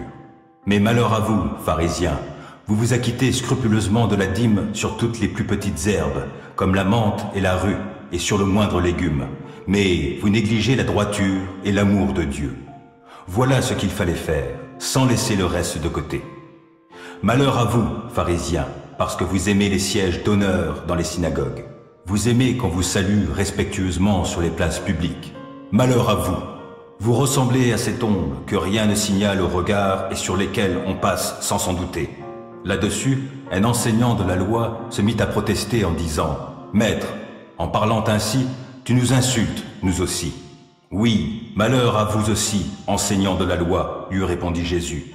Vous imposez aux gens des fardeaux accablants, mais vous-même, vous n'y touchez pas du petit doigt. Malheur à vous, parce que vous édifiez des monuments funéraires pour les prophètes, ces prophètes que vos ancêtres ont tués. Vous montrez clairement par là que vous approuvez ce que vos ancêtres ont fait. Eux, ils ont tué les prophètes, et vous, vous bâtissez leur tombeau. C'est bien pour cela que Dieu, dans sa sagesse, a déclaré: « Je leur enverrai des prophètes et des messagers. Ils tueront les uns, ils persécuteront les autres. » C'est pourquoi les gens de notre temps auront à répondre du meurtre de tous les prophètes qui ont été tués depuis le commencement du monde. Depuis le meurtre d'Abel jusqu'à celui de Zacharie, assassiné entre l'autel du sacrifice et le temple. Oui, je vous l'assure, les hommes de notre temps auront à répondre de tous ces crimes. Malheur à vous, enseignants de la loi, vous vous êtes emparés de la clé de la connaissance. Non seulement vous n'entrez pas vous-même, mais vous empêchez d'entrer ceux qui voudraient le faire. Quand Jésus fut sorti de la maison, les spécialistes de la loi et les pharisiens s'acharnèrent contre lui et le harcelèrent de questions sur toutes sortes de sujets. Ils lui tendaient ainsi des pièges pour trouver dans ses paroles un motif d'accusation. Il y avait alors à Antioche, dans l'église qui se trouvait là, des prophètes et des enseignants: Barnabas, Siméon, surnommé le Noir, Lucius, originaire de Cyrène, Manaën, qui avait été élevé avec Hérode le gouverneur, et Saul. Un jour qu'ils adoraient ensemble le Seigneur et qu'ils jeûnaient, le Saint-Esprit leur dit: « Mettez à part pour moi Barnabas et Saul, pour l'œuvre à laquelle je les ai appelés. » Alors, après avoir jeûné et prié, ils leur imposèrent les mains et les laissèrent partir. C'est donc envoyé par le Saint-Esprit que Barnabas et Saul descendirent à Séleucie, où ils s'embarquèrent pour l'île de Chypre. Une fois arrivés à Salamine, ils annoncèrent la parole de Dieu dans les synagogues des Juifs. Jean-Marc était avec eux et les secondait. Ils traversèrent toute l'île et arrivèrent à Paphos. Ils trouvèrent là un magicien juif nommé Bar-Jésus, qui se faisait passer pour un prophète. Il faisait partie de l'entourage du proconsul Sergius Paulus, un homme intelligent. Celui-ci invita Barnabas et Saul et leur exprima son désir d'entendre la parole de Dieu. Mais Élima le magicien, car c'est ainsi que l'on traduit son nom, s'opposait à eux. Il cherchait à détourner le proconsul de la foi. Alors Saul, qui s'appelait aussi Paul, rempli du Saint-Esprit, s'adressa à lui en le regardant droit dans les yeux. charlatan plein de ruse et de méchanceté, fils du diable, ennemi de tout ce qui est bien, quand cesseras-tu de fausser les plans du Seigneur qui sont droits? Mais maintenant, attention, la main du Seigneur va te frapper, tu vas devenir aveugle et pendant un certain temps, tu ne verras plus la lumière du soleil. Au même instant, les yeux d'Élima s'obscurcirent. Il se trouva plongé dans une nuit noire et se tournait de tous côtés en cherchant quelqu'un pour le guider par la main. Quand le proconsul vit ce qui venait de se passer, il crut, car il avait été vivement impressionné par l'enseignement qui lui avait été donné au sujet du Seigneur. Paul et ses compagnons reprirent la mer à Paphos et arrivèrent à Pergé en Pamphylie. Là, Jean-Marc les abandonna et retourna à Jérusalem. Quant à eux, ils quittèrent Pergé et continuèrent leur route jusqu'à Antioche en Pisidie. Là, ils se rendirent à la synagogue le jour du sabbat et s'assirent. Après qu'on eut fait la lecture dans la loi et les prophètes, les chefs de la synagogue leur firent dire « Frères, si vous avez quelques mots à adresser à la communauté, vous avez la parole. » Alors Paul se leva. D'un geste de la main, il demanda le silence et dit « Israélites, et vous tous qui craignez Dieu, écoutez-moi. Le Dieu de notre peuple d'Israël a choisi nos ancêtres. Il a fait grandir le peuple pendant son séjour en Égypte. Ensuite, en déployant sa puissance, il l'en a fait sortir. Pendant 40 ans environ, il l'a supporté dans le désert. Après avoir détruit 7 peuplades dans le pays de Canaan, il a donné leur territoire à son peuple. Tout cela a duré environ 450 ans. Après cela, il a donné à nos ancêtres des chefs jusqu'à l'époque du prophète Samuel. Alors le peuple a demandé un roi, et Dieu leur a donné Saül, fils de Kish, de la tribu de Benjamin. Celui-ci a régné sur eux pendant 40 ans. Mais Dieu l'a rejeté et leur a choisi pour roi David. C'est à lui qu'il a rendu ce témoignage. En David, fils d'Isaïe, j'ai trouvé un homme qui correspond à mes désirs. Il accomplira toute ma volonté. Or, voici que Dieu vient d'accorder à Israël un sauveur parmi les descendants de David, comme il l'avait promis, et ce sauveur, c'est Jésus. Avant sa venue, Jean avait appelé tous les Israélites à se faire baptiser en signe d'un profond changement. Arrivé au terme de sa vie, Jean disait encore « Qui pensez-vous que je suis? Je ne suis pas celui que vous attendiez. Non, il vient après moi, et je ne mérite pas de dénouer ses sandales. Mes frères, vous qui êtes les descendants d'Abraham, et vous qui craignez Dieu et qui êtes présents parmi nous, c'est à nous que Dieu a envoyé cette parole de salut. En effet, les habitants de Jérusalem et leurs chefs n'ont compris ni qui était Jésus, ni les paroles des prophètes qui sont lues chaque jour de sabbat. Et voici qu'en condamnant Jésus, ils ont accompli ces prophéties. Ils n'ont trouvé chez lui aucune raison de le condamner à mort, et pourtant, ils ont demandé à Pilate de le faire exécuter. Après avoir réalisé tout ce que les Écritures avaient prédit à son sujet, ils l'ont descendu de la croix et l'ont déposé dans un tombeau. Mais Dieu l'a ressuscité. Pendant de nombreux jours, Jésus s'est montré à ceux qui étaient montés avec lui de la Galilée jusqu'à Jérusalem et qui sont maintenant ses témoins devant le peuple. Et nous vous annonçons que la promesse que Dieu avait faite à nos ancêtres, il l'a pleinement accomplie pour nous, qui sommes leurs descendants, en ressuscitant Jésus, selon ce qui est écrit au psaume 2. « Tu es mon fils, aujourd'hui je fais de toi mon enfant. » Dieu avait annoncé celui qui ne devait pas retourner à la pourriture. C'est ce qu'il avait dit en ces termes. « Je vous accorderai les bénédictions saintes et sûres que j'ai promises à David. » Dans un autre passage, il est dit encore « Tu ne laisseras pas un homme qui t'est dévoué se décomposer dans la tombe. » Pourtant, David, après avoir en son temps contribué à l'accomplissement du plan de Dieu, est mort et a été enterré aux côtés de ses ancêtres. Il a donc connu la décomposition, mais celui que Dieu a ressuscité ne l'a pas connu. Sachez-le donc, mes frères, c'est grâce à lui que le pardon des péchés vous est annoncé. C'est par lui que tout homme qui croit est acquitté de toutes les fautes dont vous ne pouviez pas être acquitté par la loi de Moïse. Veillez donc à ce qu'il n'arrive pas ce qu'ont dit les prophètes. Regardez, hommes pleins de mépris, soyez dans l'étonnement et disparaissez, car je vais accomplir en votre temps une œuvre que vous ne croiriez pas si l'on vous en parlait. À la sortie, on leur demanda de reparler du même sujet le sabbat suivant. Quand l'assemblée se fut dispersée, beaucoup de juifs et de non-juifs convertis au judaïsme et qui adoraient Dieu suivirent Paul et Barnabas. Ceux-ci s'entretenaient avec eux et les encourageaient à rester attachés à la grâce de Dieu. Le sabbat suivant, presque toute la ville se rassembla pour écouter la parole du Seigneur. En voyant tant de monde, les Juifs furent remplis de jalousie et se mirent à contredire Paul et à l'injurier.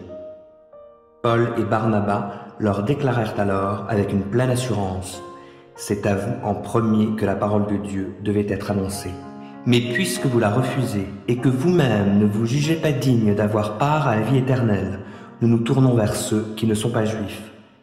Car le Seigneur a bien défini notre mission lorsqu'il a dit : « Je t'ai établi pour que tu sois la lumière des autres peuples et pour que tu portes le salut jusqu'aux extrémités de la terre. » Quand les non-juifs les entendirent parler ainsi, ils furent remplis de joie. Ils se mirent à louer Dieu pour sa parole, et tous ceux qui étaient destinés à la vie éternelle crurent.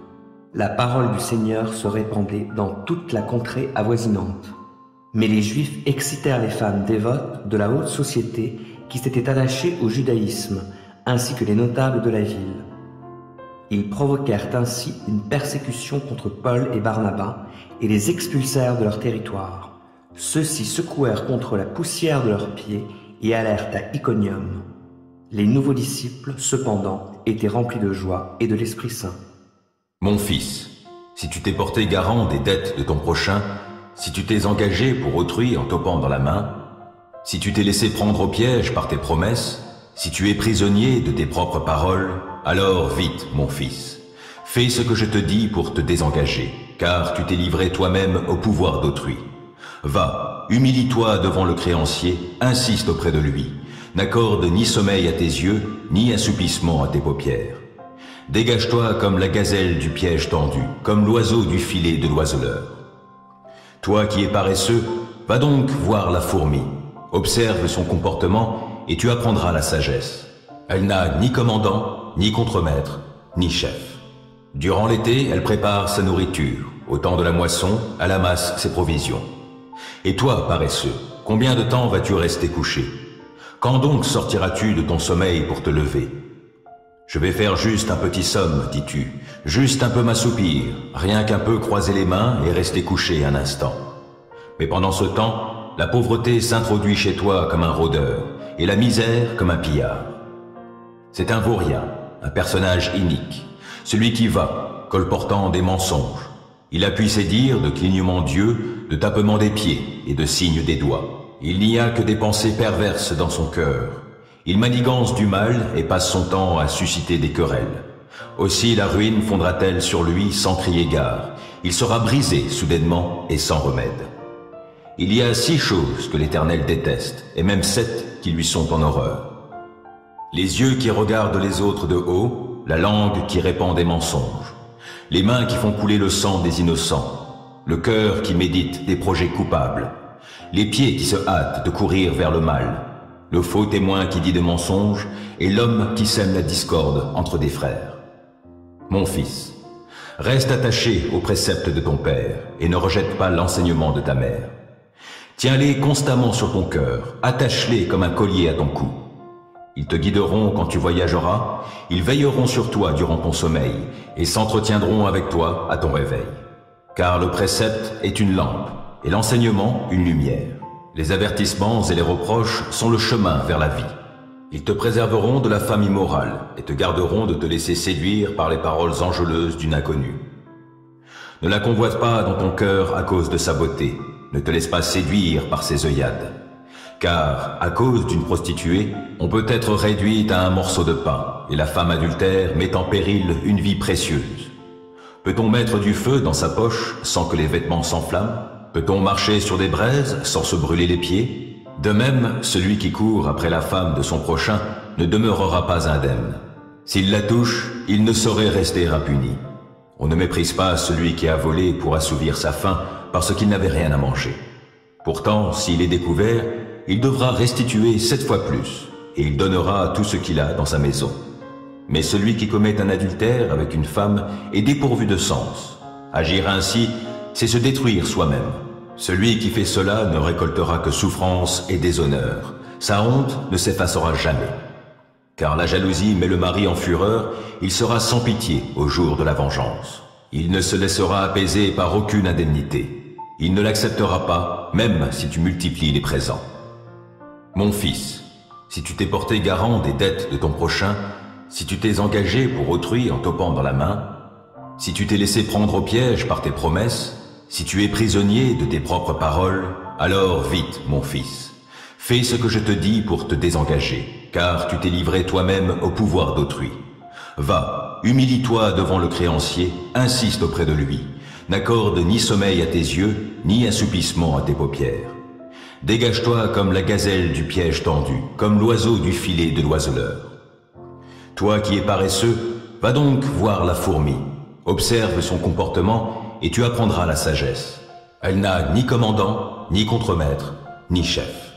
Durant l'été, elle prépare sa nourriture. Au temps de la moisson, elle amasse ses provisions. Et toi, paresseux, combien de temps vas-tu rester couché? Quand donc sortiras-tu de ton sommeil pour te lever? Je vais faire juste un petit somme, dis-tu, juste un peu m'assoupir, rien qu'un peu croiser les mains et rester couché un instant. Mais pendant ce temps, la pauvreté s'introduit chez toi comme un rôdeur, et la misère comme un pillard. C'est un vaurien, un personnage inique, celui qui va, colportant des mensonges.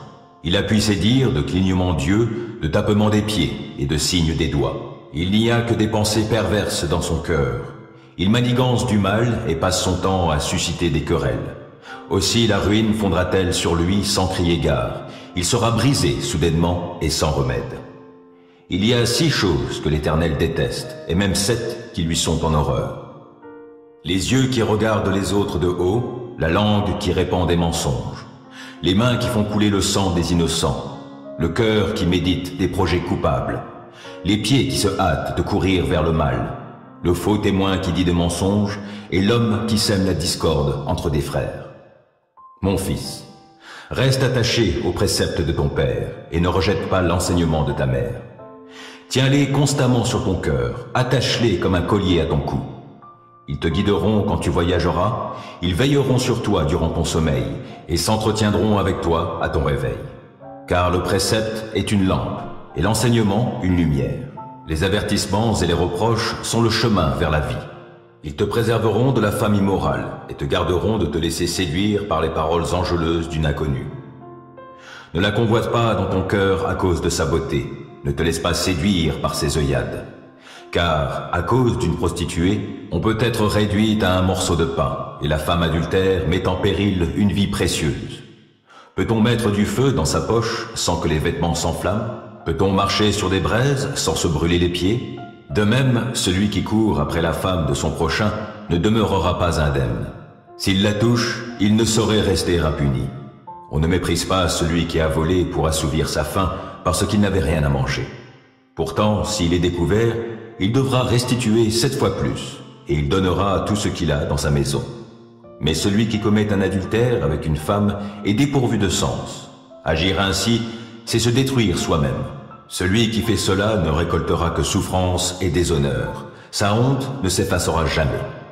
Car la jalousie met le mari en fureur, il sera sans pitié au jour de la vengeance. Il ne se laissera apaiser par aucune indemnité. Il ne l'acceptera pas, même si tu multiplies les présents. 6 jours avant la Pâque, Jésus se rendit à Béthanie où habitait Lazare, qu'il avait ressuscité. On prépara là un festin en son honneur. Marthe s'occupait du service, et Lazare avait pris place à table avec Jésus. Marie prit alors un demi-litre de nard pur, un parfum très cher. Elle le répandit sur les pieds de Jésus et les essuya avec ses cheveux. Toute la maison fut remplie de l'odeur de ce parfum. Judas Iscariote, l'un des disciples de Jésus, celui qui allait le trahir, dit « Pourquoi n'a-t-on pas vendu ce parfum? On en aurait tiré au moins 300 pièces d'argent qu'on aurait pu donner aux pauvres. » S'il parlait ainsi, ce n'était pas parce qu'il se souciait des pauvres, mais il était voleur. Et comme c'était lui qui gérait la bourse commune, il gardait pour lui ce qu'on y mettait. Mais Jésus intervint. « Laisse-la faire. C'est pour le jour de mon enterrement qu'elle a réservé ce parfum. Des pauvres, vous en aurez toujours autour de vous, tandis que moi, vous ne m'aurez pas toujours avec vous. Entre-temps, on apprit que Jésus était à Béthanie. Les gens s'y rendirent en foule, non seulement à cause de Jésus, mais aussi pour voir Lazare qu'il avait ressuscité. Alors les chefs des prêtres décidèrent aussi de faire mourir Lazare, car à cause de lui, beaucoup se détournaient d'eux pour croire en Jésus. Le lendemain, une foule immense était à Jérusalem pour la fête. On apprit que Jésus était en chemin vers la ville. Alors les gens arrachèrent des rameaux aux palmiers et sortirent à sa rencontre en criant « Hosanna, béni soit celui qui vient au nom du Seigneur, vive le roi d'Israël !» Jésus trouva un ânon et s'assit dessus, selon cette parole de l'Écriture. « Sois sans crainte, communauté de Sion, car ton roi vient, monté sur un ânon. » Sur le moment, ses disciples ne comprirent pas ce qui se passait. Mais quand Jésus fut entré dans sa gloire, ils se souvinrent que ces choses avaient été écrites à son sujet et qu'elles lui étaient arrivées. Tous ceux qui étaient avec Jésus lorsqu'il avait appelé Lazare à sortir du tombeau et l'avait ressuscité témoignaient de ce qu'ils avaient vu. D'ailleurs, si les foules venaient si nombreuses au-devant de lui, c'était aussi parce qu'elles avaient entendu parler du signe miraculeux qu'il avait accompli. Alors les pharisiens se dirent les uns aux autres « Vous le voyez, vous n'arriverez à rien, tout le monde le suit. » Parmi ceux qui étaient venus à Jérusalem pour adorer Dieu pendant la fête, il y avait aussi quelques personnes non juives. Elles allèrent trouver Philippe, qui était de Bethsaïda en Galilée, et lui firent cette demande « Nous aimerions voir Jésus. » Philippe alla le dire à André, puis tous deux allèrent ensemble le dire à Jésus. Celui-ci leur répondit « L'heure est venue où le Fils de l'homme va entrer dans sa gloire. Vraiment, je vous l'assure, si le grain de blé que l'on a jeté en terre ne meurt pas, il reste un grain unique. Mais s'il meurt, il porte du fruit en abondance. Celui qui s'attache à sa propre vie la perdra, mais celui qui fait peu de cas de sa vie en ce monde la gardera pour la vie éternelle. Si quelqu'un veut être à mon service, qu'il me suive. Là où je serai, mon serviteur y sera aussi. Si quelqu'un est à mon service, le Père lui fera honneur. À présent, je suis troublé. Que dirais-je? Père, délivre-moi de cette heure? Mais c'est précisément pour cela que je suis venu jusqu'à cette heure. Père, manifeste ta gloire. Alors une voix se fit entendre venant du ciel. J'ai déjà manifesté ma gloire et je la manifesterai à nouveau. La foule qui se trouvait là et qui avait entendu le son de cette voix crut que c'était un coup de tonnerre. D'autres disaient, un ange vient de lui parler. Mais Jésus leur déclara, ce n'est pas pour moi que cette voix s'est fait entendre, c'est pour vous. C'est maintenant que va avoir lieu le jugement de ce monde. Oui, maintenant le dominateur de ce monde va être expulsé. Et moi, quand j'aurai été élevé au-dessus de la terre, j'attirerai tout homme à moi. Par cette expression, il faisait allusion à la manière dont il allait mourir. La foule répondit, « La loi nous apprend que le Messie vivra éternellement. Comment peut-il dire que le Fils de l'homme doit être élevé au-dessus de la terre? Au fait, qui est donc ce Fils de l'homme » Jésus leur dit alors, « La lumière est encore parmi vous, pour un peu de temps. Marchez tant que vous avez la lumière, pour ne pas vous laisser surprendre par les ténèbres, car celui qui marche dans les ténèbres ne sait pas où il va. Tant que vous avez la lumière, croyez en la lumière, afin de devenir vous-même des enfants de lumière. » Après avoir dit cela, Jésus s'en alla et se tint caché loin d'eux. Malgré le grand nombre de signes miraculeux que Jésus avait accomplis devant eux, ils ne croyaient pas en lui. Ainsi s'accomplit ce que le prophète Ésaïe avait prédit. « Seigneur, qui a cru à notre message? Et à qui la puissance du Seigneur a-t-elle été révélée? Pourquoi ne pouvait-il pas croire? » C'est encore Ésaïe qui nous en donne la raison quand il dit « Dieu les a aveuglés.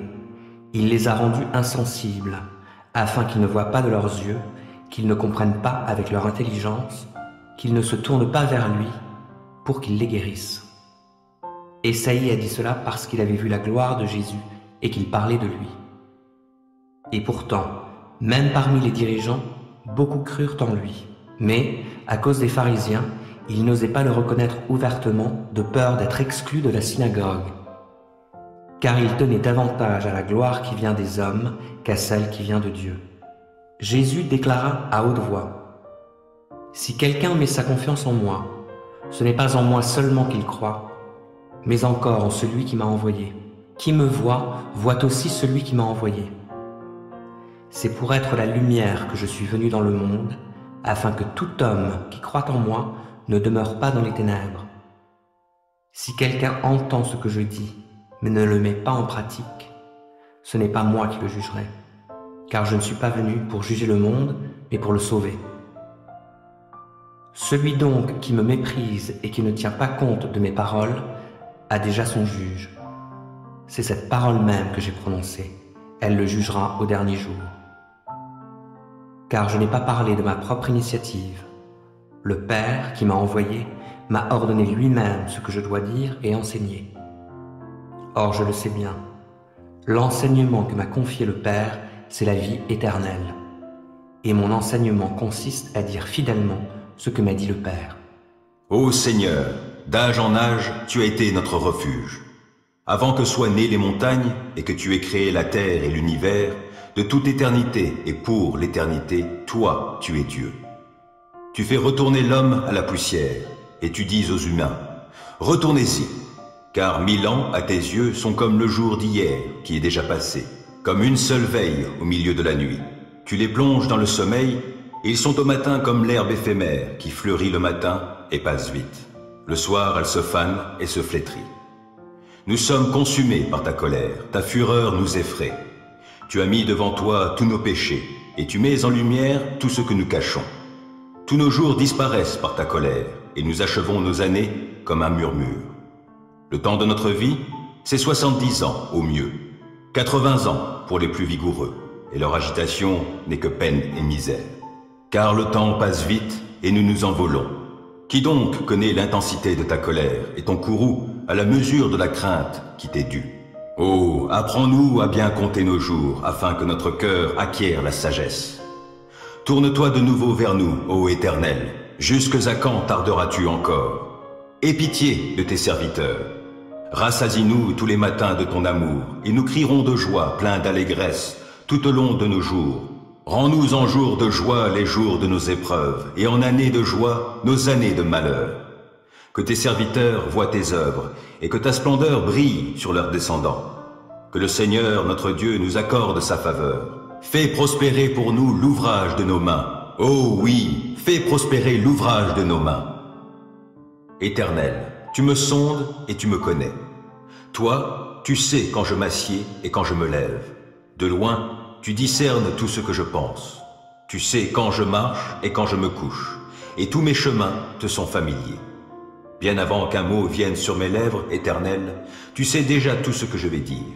Tu m'entoures par derrière et par devant, et tu mets ta main sur moi. Merveilleux savoir hors de ma portée, savoir trop sublime pour que je l'atteigne.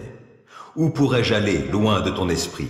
Où pourrais-je fuir hors de ta présence? Si je monte au ciel, tu es là, et si je descends au séjour des morts, t'y voilà. Si j'emprunte les ailes de l'aube et que j'aille demeurer aux confins des mers, là aussi ta main me dirigera, ton bras droit me tiendra. Et si je me dis, du moins les ténèbres m'envelopperont, alors la nuit même se change en lumière tout autour de moi. Pour toi, même les ténèbres ne sont pas obscures, et la nuit est claire comme le plein jour. Lumière ou ténèbres, pour toi, sont pareilles. Tu m'as fait ce que je suis, et tu m'as tissé dans le ventre de ma mère.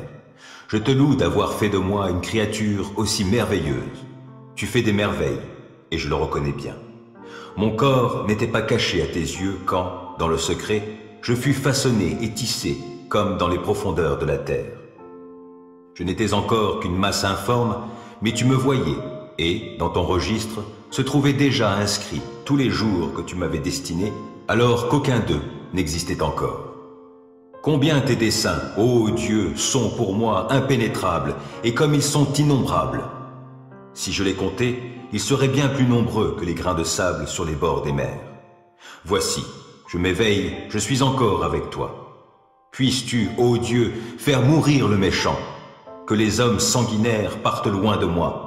Ils se servent de ton nom pour leurs desseins criminels, eux, tes adversaires, l'utilisent pour tromper. Éternel, comment donc ne pas haïr ceux qui te haïssent, et ne pas prendre en dégoût ceux qui te combattent? Eh bien, je leur voue une haine extrême, et les considère comme mes ennemis mêmes. Sonde-moi, ô Dieu, pénètre mon cœur, examine-moi et pénètre les pensées qui me bouleversent. Considère si je suis le chemin du mal et dirige-moi sur la voie prescrite depuis toujours. Au commencement était celui qui est la parole de Dieu. Il était avec Dieu, il était lui-même Dieu. Au commencement, il était avec Dieu. Dieu a tout créé par lui. Rien de ce qui a été créé n'a été créé sans lui. En lui résidait la vie, et cette vie était la lumière des hommes. La lumière brille dans les ténèbres, et les ténèbres ne l'ont pas étouffée. Un homme parut, envoyé par Dieu. Il s'appelait Jean. Il vint pour être un témoin de la lumière, afin que tous les hommes croient par lui. Il n'était pas lui-même la lumière, mais sa mission était d'être le témoin de la lumière. Celle-ci était la véritable lumière, celle qui, en venant dans le monde, éclaire tout être humain. Celui qui est la parole était déjà dans le monde, puisque Dieu a créé le monde par lui, et pourtant le monde ne l'a pas reconnu. Il est venu chez lui, et les siens ne l'ont pas accueilli. Certains pourtant l'ont accueilli, ils ont cru en lui. À tous ceux-là, il a accordé le privilège de devenir enfants de Dieu. Ce n'est pas par une naissance naturelle, ni sous l'impulsion d'un désir, ou encore par la volonté d'un homme qu'ils le sont devenus, mais c'est de Dieu qu'ils sont nés. Celui qui est la parole est devenu homme et il a vécu parmi nous. Nous avons contemplé sa gloire, la gloire du Fils unique, envoyé par son Père, plénitude de grâce et de vérité. Jean, son témoin, a proclamé publiquement: Voici celui dont je vous ai parlé lorsque j'ai dit: Celui qui vient après moi m'a précédé, car il existait déjà avant moi. Nous avons tous été comblés de ses richesses. Il a déversé sur nous une grâce après l'autre. En effet, si la loi nous a été donnée par Moïse, la grâce et la vérité sont venues par Jésus-Christ. Personne n'a jamais vu Dieu. Dieu, le Fils unique qui vit dans l'intimité du Père, nous l'a révélé. Voici le témoignage de Jean, lorsque les Juifs lui envoyèrent de Jérusalem une délégation de prêtres et de lévites pour lui demander: Qui es-tu? Il dit clairement la vérité, sans se dérober, et leur déclara ouvertement: Je ne suis pas le Messie. Mais alors, continuèrent-ils, qui es-tu donc? Es-tu Élie? Je ne le suis pas. Es-tu le prophète? Non. Mais enfin, insistèrent-ils, qui es-tu? Il faut bien que nous rapportions une réponse à ceux qui nous ont envoyés. Que dis-tu de toi-même? Moi, répondait-il, je suis cette voix dont parle le prophète Ésaïe, la voix de quelqu'un qui crie dans le désert: Préparez le chemin pour le Seigneur. Les envoyés étaient du parti des pharisiens. Ils continuèrent de l'interroger. Si tu n'es pas le Messie, ni Élie, ni le prophète, pourquoi donc baptises-tu? Moi, leur répondit Jean, je vous baptise dans l'eau. Mais au milieu de vous se trouve quelqu'un que vous ne connaissez pas. Il vient après moi, mais je ne suis pas digne de dénouer la lanière de ses sandales. Cela se passait à Béthanie, à l'est du Jourdain, là où Jean baptisait. Le lendemain, Jean aperçut Jésus qui se dirigeait vers lui. Alors il s'écria: Voici l'agneau de Dieu, celui qui enlève le péché du monde. C'est de lui que je vous ai parlé lorsque je disais: Un homme vient après moi, il m'a précédé, car il existait déjà avant moi. Moi non plus, je ne savais pas que c'était lui. Mais si je suis venu baptiser dans l'eau, c'est pour le faire connaître au peuple d'Israël. Jean-Baptiste rendit ce témoignage. J'ai vu l'Esprit descendre du ciel comme une colombe et se poser sur lui. Je ne savais pas que c'était lui, mais Dieu, qui m'a envoyé baptiser dans l'eau, m'avait dit « Tu verras l'Esprit descendre et se poser sur un homme. C'est lui qui baptisera dans le Saint-Esprit. » Or cela, je l'ai vu de mes yeux, et je l'atteste solennellement. Cet homme est le Fils de Dieu. Le lendemain, Jean était de nouveau là, avec 2 de ses disciples. Il vit Jésus qui passait, et il dit « Voici l'agneau de Dieu !» Les 2 disciples entendirent les paroles de Jean et se mirent à suivre Jésus. Celui-ci se retourna, vit qu'ils le suivaient et leur demanda « Que désirez-vous » ? « Rabbi, c'est-à-dire maître, lui dirent-ils, où habites-tu » ? « Venez, leur répondit-il, et vous le verrez. » Ils l'accompagnèrent donc et virent où il habitait. Il était environ 4 heures de l'après-midi. Ils passèrent le reste de la journée avec lui. André, le frère de Simon-Pierre, était l'un de ces 2 hommes qui, sur la déclaration de Jean, s'étaient mis à suivre Jésus. Il alla tout d'abord voir son frère Simon et lui dit « Nous avons trouvé le Messie », ce qui se traduit par Christ. Et il le conduisit auprès de Jésus. Jésus le regarda attentivement et lui dit « Tu es Simon, fils de Jonas. Eh bien, on t'appellera Céphas, ce qui veut dire Pierre. » Le lendemain, Jésus décida de retourner en Galilée. Il rencontra Philippe et lui dit « Suis-moi ». Philippe était originaire de Bethsaïda, la ville d'André et de Pierre. Philippe, à son tour, alla voir Nathanaël et lui dit « Nous avons trouvé celui dont Moïse a parlé dans la loi et que les prophètes ont annoncé. C'est Jésus, le fils de Joseph, de la ville de Nazareth. » « De Nazareth ?» répondit Nathanaël. « Que peut-il venir de bon de Nazareth ?»« Viens et vois toi-même, répondit Philippe. Jésus vit Nathanaël s'avancer vers lui. Alors il dit « Voilà un véritable Israélite, un homme d'une parfaite droiture. »« D'où me connais-tu » lui demanda Nathanaël. « Avant même que Philippe t'appelle, lui répondit Jésus. « Lorsque tu étais sous le figuier, je t'ai vu. »« Maître, s'écria Nathanaël, tu es le Fils de Dieu, tu es le roi d'Israël. »« Tu crois ?» lui répondit Jésus. « Parce que je t'ai dit que je t'ai vu sous le figuier ? Tu verras de bien plus grandes choses encore. » Et il ajouta, « Oui, je vous l'assure, vous verrez le ciel ouvert et les anges de Dieu monter et descendre entre ciel et terre par l'intermédiaire du Fils de l'homme. » David adressa à l'Éternel les paroles de ce cantique lorsque l'Éternel l'eut délivré de tous ses ennemis et en particulier de Saül. Il dit ceci, « L'Éternel est ma forteresse, mon rocher, mon libérateur. Dieu est mon roc solide où je me réfugie. Il est mon sauveur tout-puissant, mon rempart et mon bouclier, mon asile est en lui. Toi, mon sauveur, tu me délivres des hommes violents. Loué soit l'Éternel. Quand je l'ai appelé, j'ai été délivré de tous mes ennemis. La mort m'enserrait de ses flots, et comme un torrent destructeur me terrifiait. Oui, le séjour des morts m'entourait de ses liens, le piège de la mort se refermait sur moi. Alors dans ma détresse, je priai l'Éternel.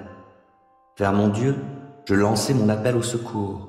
Mon cri parvint à ses oreilles, et de son temple, il m'entendit. La terre s'ébranla et elle chancela. Les fondements du ciel se mirent à frémir, tout secoué par sa colère. De ses narines s'élevait de la fumée, et de sa bouche surgissait un feu dévorant. Des charbons embrasés en jaillissaient. Il inclina le ciel et descendit, un sombre nuage à ses pieds. Il chevauchait un chérubin et il volait, et il apparaissait sur les ailes du vent. Il s'enveloppait de ténèbres, des nuages opaques, un amas d'eau formait sa tente. De l'éclat brillant devant lui jaillissaient des charbons ardents. L'Éternel tonna dans le ciel. Le Dieu très haut fit retentir sa voix. Et soudain, il tira des flèches pour disperser mes ennemis. Il lança des éclairs pour les mettre en déroute. À la menace de l'Éternel et au souffle tempétueux de sa colère, le fond des eaux parut. Les fondements du monde se trouvèrent à nu. Du haut du ciel, il étend sa main pour me prendre, me retirer des grandes eaux. Il me délivre d'un ennemi puissant, de gens qui me haïssent et sont plus forts que moi. Il m'affrontait au jour de mon désastre, mais l'Éternel a été mon appui. Il m'a retiré du danger, l'a éloigné de moi. Il m'en a délivré à cause de son affection pour moi. L'Éternel a agi en tenant compte de ma conduite juste. Comme mes mains sont pures, il m'a récompensé, car j'ai suivi les voies qu'il a prescrites. Je n'abandonne pas mon Dieu pour m'adonner au mal. J'ai toujours ses lois sous mes yeux. Je ne fais fi d'aucun de ses commandements. Envers lui, je suis sans reproche. Je me suis gardé du péché. L'Éternel m'a récompensé d'avoir agi avec droiture et de m'être gardé pur sous ses yeux. Avec ceux qui sont bienveillants, toi, tu te montres bienveillant. Avec qui est irréprochable, tu es irréprochable. Et avec celui qui est pur, tu es toi-même pur. Et avec celui qui agit de manière tordue, tu empruntes des chemins détournés. Un peuple affligé, tu le sauves. Tu regardes les orgueilleux et puis tu les abaisses.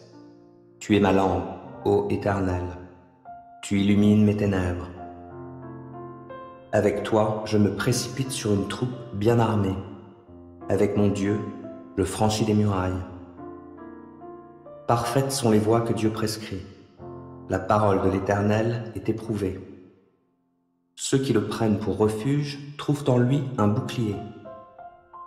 Qui est Dieu, sinon l'Éternel? Qui est un roc? C'est notre Dieu. C'est Dieu ma place forte, il me trace un chemin parfait. Grâce à lui, je cours comme une gazelle. Il me fait prendre position sur les hauteurs. C'est lui qui m'entraîne au combat et me fait tendre l'arc de bronze. Ta délivrance me sert de bouclier. En m'exaucant, tu me grandis. Tu m'amènes à marcher sur un chemin bien large. Mes jambes ne fléchissent pas. Je poursuis tous mes ennemis. Je les détruis et je ne reviens pas sans les avoir exterminés. Je les achève, je les frappe. Aucun ne se relève. Ils tombent sous mes pieds. Tu me rends fort pour le combat. Tu fais plier mes agresseurs. Les voilà à mes pieds. Tu mets mes ennemis en fuite. Et ceux qui me haïssent, je les anéantis. Ils ont beau crier au secours, personne ne vient à leur aide. Et s'ils appellent l'Éternel, celui-ci ne leur répond pas. Je les broie comme la poussière de la terre. Je les piétine. Je les foule comme la boue des rues. En face d'un peuple en révolte, tu me fais triompher. Tu me maintiens chef d'autres peuples. Un peuple qu'autrefois je ne connaissais pas, mais maintenant soumis. Oui, des étrangers me courtisent. Au premier mot, ils m'obéissent. Les étrangers perdent courage. Tremblants, ils quittent leur bastion. Dieu est vivant, qu'il soit béni, lui qui est mon rocher. Que l'on proclame la grandeur de Dieu, le rocher qui me sauve. Ce Dieu m'accorde ma revanche, il abaisse sous moi des peuples. Lui, il me fait échapper à mes ennemis. Oui, tu me fais triompher d'eux, tu me délivres des hommes violents. Aussi je publie tes louanges, ô Éternel, parmi les peuples, je te célèbre par mes chants. Pour son roi, l'Éternel opère de grandes délivrances. Il traite avec bonté l'homme qui de sa part a reçu l'onction d'huile sainte. David et sa postérité pour toute éternité.